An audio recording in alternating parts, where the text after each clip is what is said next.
ماښام ناوخته څنګه چې له دفتر څخه کور ته راغلم، مور ته مې د ډوډۍ تیارول وویل. ما ژر ژر اودس وکړ چې لمونځ قضا نه شي. ډېر سخت ستړی وم. په لمانځه کې خوب زنګولم. په سجده کې ویده شوم. څه عجیبه خوب مې ولید. ډېر زیات خلک را جمع وه. یو خوا بل خوا منډې وې او څه نفر چې کاغذونه یې ویشل.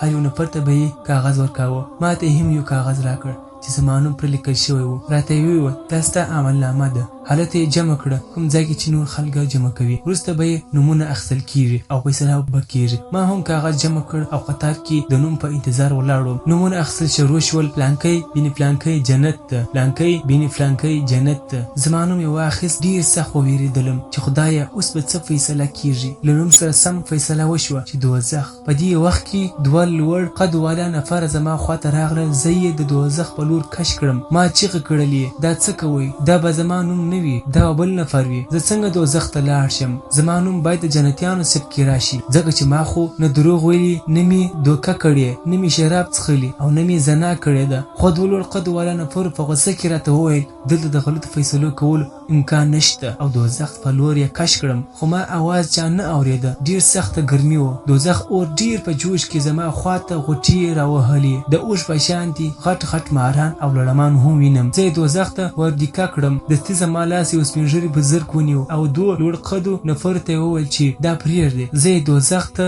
له لوېدو وژغورلم. ما ترې پوښتنه وکړه چې ته څوک یې او ولې دې بچ کړم؟ هغه راته وویل چې زه ستا لمونځ یم. زه ورته په غوسه سوم چې ولې دومره ناوخته راغلې؟ مخکې به راغلی وای، که لږ نور ځان شوی وای زه به اوس دوزخ کې وای. بزرګ په غوسه کې راته وویل چې څنګه دې زه پر خپل وخت نه یم ادا کړی او ناوخته به دې کولم او سستي به دې کوله، نو زه هم ناوخته راغلم. ما سر کښته کړ او ساه مې واخیسته چې مور مې یو ناڅاپه غږ راباندې وکړ چې زویه څه شوي دي؟ ولې د لمونځ کولو نارې وهې؟ چې را پیداره شوم مور ته مې غږ وکړ او د الله جل جلاله شکر مې ادا کړ لکه بیرته چې را ژوندی شوم. او کلکه اراده مې وکړه چې نور به لمانځه کې سستي نه کوم او پر خپل وخت به یې ادا کوم. اوس چې هر چېرته ځم د اذان په انتظار یم او د لمانځه په سوچ او فکر کې یم تر څو چې لمونځ راسه ناوخته نه شي او پر خپل وخت یې ادا کړم. نو ملګرو هر چېرته چې یاست لمونځ پر خپل وخت وکړئ، سستي مه پکې کوئ. که دا وسټ مو شیر کړ کېدای شي چې کوم ملګري توبه وباسي او لمانځه کې سستي پرېږدي، نو ستاسو لپاره به صدقه جاریه شي. والسلام.